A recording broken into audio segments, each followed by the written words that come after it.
14 Dinner Ideas Part 7. If you made it this long with me, thank you. I appreciate it. So if you couldn't tell by today's video, we're going to do two different kinds of the viral chicken sliders. Now this recipe is fun. You can make them however you want. This is just how I'm making them. Always remember, you can substitute sauces, cheeses, breads, whatever to your liking, okay? Let's get into it. So first, you're going to need some shredded up chicken. I'm dividing mine into two bowls because, like I said, I'm going to be making two different kinds. You really don't need that much chicken for this recipe because, like I said, you're going to be stacking. So unless you like a lot of chicken on your sandwich, you don't need that much.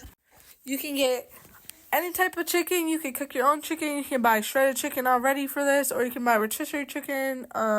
Like I said, it doesn't matter as long as you shred it up.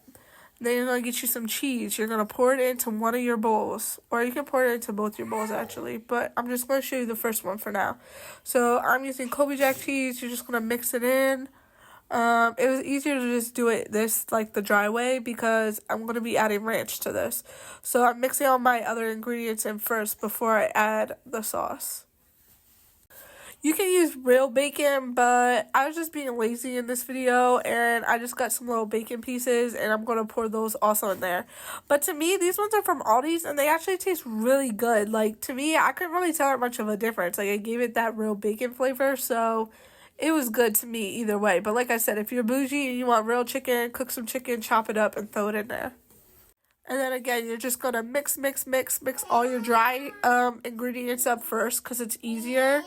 And then that's when you're going to go ahead and go in with your sauce. And you're going to, for this one, I'm going to do ranch, if you couldn't tell. Also, I love this ranch brand. It's very good. And I also love the Hidden Ranch Valley. But honestly, if you get the cheap ones, like, I feel like it doesn't make that much of a difference. It's all up to, like, your taste buds. And then you're going to mix here. And for this part, I actually recommend adding a little more sauce. Like, if you think, oh, that's enough, I would add a little more because when you cook it, it kind of gets dry. And chicken's already dry to, like, begin with. So if I were you, I would add more sauce to this. I wish that's what I would have done, but it was still good. But I like mine moist, like, when it comes out the oven, like, creamy. And then you're going to see here, I'm going to show it. It's going to be all mixed up, and that's kind of like how it should look. Like I said, I would recommend adding a little more sauce. And then next, we're going to go in with some butter.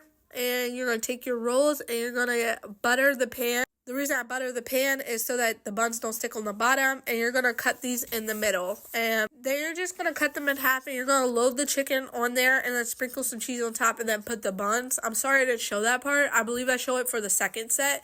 Again, this is the first set. That's why it's only on half the pan. You're going to take your margarine, your butter, and you're going to spread it across the top of the buns. You don't have to do this. This is just how I like it. I think it gives it a better, crispier taste. And then this garlic butter seasoning by McCormick. Oh my gosh, it is so fire and good. So I sprinkle it on top of my buns. Like, it just gives the taste. It takes the taste from literally like 70 to 100. So good. And then I go ahead and put some parsley also on the top.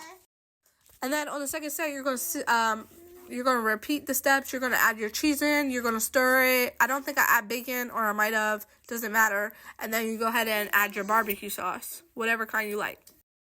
Okay, next, this is how I'm going to show you how you actually assemble it. As you can see, this is more my side, so I put the cheese down, and I'm putting more barbecue sauce because, like I told you, it will dry out when you cook it in the oven. So I like mine really wet and saucy and moist, so that's why I cook mine like that.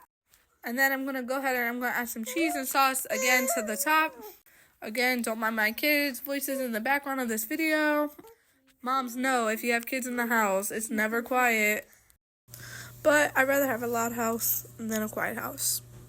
So again, you're going to go ahead and top them off, and you're going to do the same steps with the butter and the seasonings. Then you're going to pop it in the oven at 350 for about like 10 minutes, or not even, like, keep checking it so the top of the buns don't burn. Like, you don't need to even cook it that long, just so it gets more melted and stuff. Okay, and this is the barbecue one. It was so good. I had to take a bite already. Like, it was just so good. And then this is the chicken ranch one. Bon appetit. Hope you enjoy.